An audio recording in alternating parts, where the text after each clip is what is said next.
Good Morning Business, le débat. C'est une question que je n'ai pas envie de vous poser ce matin. La Laquelle ? question, c'est faut-il quitter la France ? Franchement, quand on défend la France à tout pour réussir sur cette antenne toute la journée, poser cette question, ça fait mal en le disant. Mais franchement, quand on voit les patrons ces derniers jours, c'est quand même compliqué. On a eu un communiqué, Jean-Marc, de la CPME ce matin. Les atermoiements politiques sont suicidaires pour notre économie. C'est pas un appel au secours, c'est un coup de semonce. Voilà où on en est ce matin. Oui, je pense que les patrons devraient s'intéresser davantage à leur entreprise et moins à la politique. C'est chacun son métier, les vaches seront bien gardées.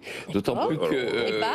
on ne sera pas d'accord, Jean-Marc. Cette idée que tout dépend du gouvernement, qu'il faut aller quémander, que leur avenir se joue à Bercy. Non, leur avenir, il se joue par le fait qu'il y a des gens qui travaillent, des gens qui se lèvent le matin pour aller dans leurs entreprises. Et donc, je pense que d'ailleurs... Et donc, on va revenir sur la note de conjoncture, enfin sur l'évaluation que fait l'INSEE de la situation de l'économie. Moi, ce qui m'a frappé dans cette évaluation, c'est que le taux de croissance l'année dernière aura été de 1,1%. Il y aura eu un effet JO non.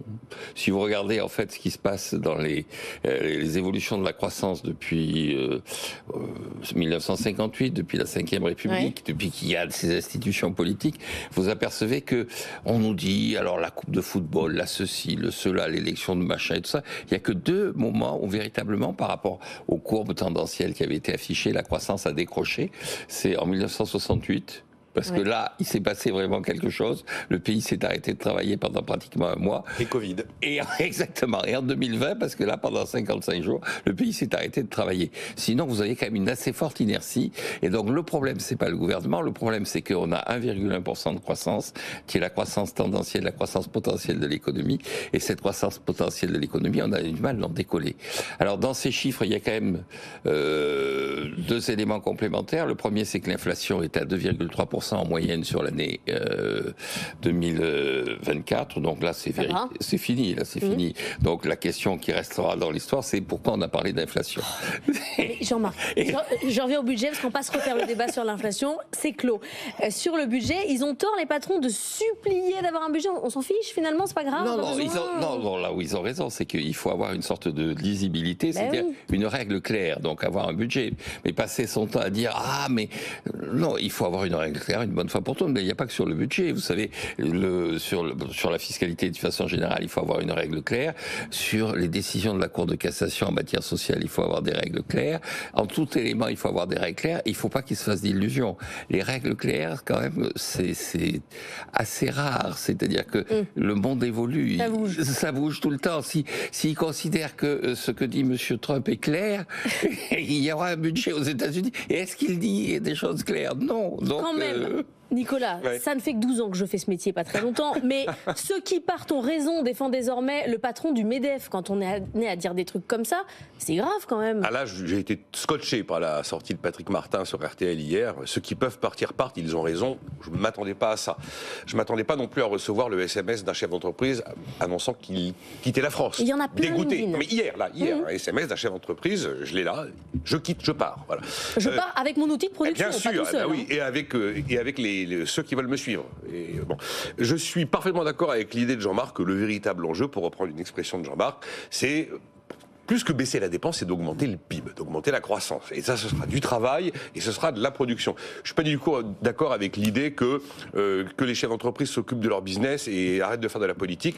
Dans la mesure où tout est socialisé dans notre pays, tout est socialisé. Les moindres choix politiques, effectivement, ont un impact. C'est le politique qui va décider combien coûte la matière première de la production. Et actuellement, le politique est en train de marchander le prix de la matière première de la production.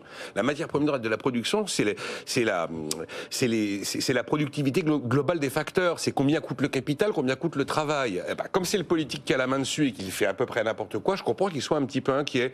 Alors, c'est un coup de com', effectivement, de la CPME qui habilement a envoyé son histoire à 5h du matin pour être en tête de gondole de l'actualité dans les premiers JT et journaux radio. Ça marche très bien parce qu'on a bien vu l'effet Bernard Arnault.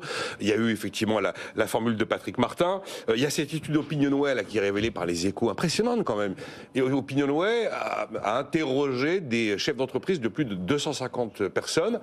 Plus de 9 sur 10 excluent toute idée de relocalisation aujourd'hui. Il y a un an, 25% avaient engagé des projets de rapatriement. Parce qu'ils disaient c'est bon pour mes coûts, alors qu'aujourd'hui, voilà, non. 25% avaient engagé des projets de rapatriement il y a un an. Ce 25%, c'est devenu 2% aujourd'hui. Et il faut avoir en tête un truc, c'est que, alors je sais bien qu'après, politiquement, mais qu'ils partent.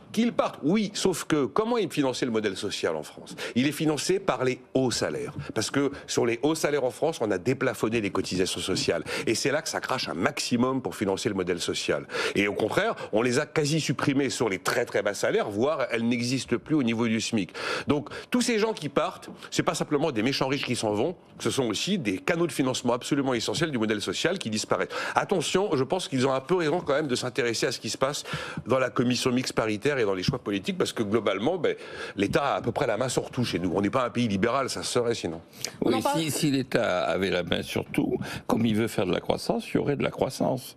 Or, il n'y a pas de croissance. Si l'État avait la main sur tout, puisqu'il veut faire de la productivité, il y aurait de la productivité. Ouais. Et il fait la méthode n'est pas bonne. Mais la méthode n'est pas bonne. Non, mais il n'a pas la main sur tout. Écoutez, quand il fait un rapport sur la productivité, il réunit des experts, et la conclusion des experts, c'est l'évolution de la productivité est un mystère. Si l'État avait la main sur tout, il lèverait le mystère. Déjà, il a la main sur combien coûte la matière première de la production. Bon week-end à tous les deux. On en reparlera avec Marc Fiorentino à 8h45 tout à l'heure. Il sera avec nous pour le débrief de l'actualité.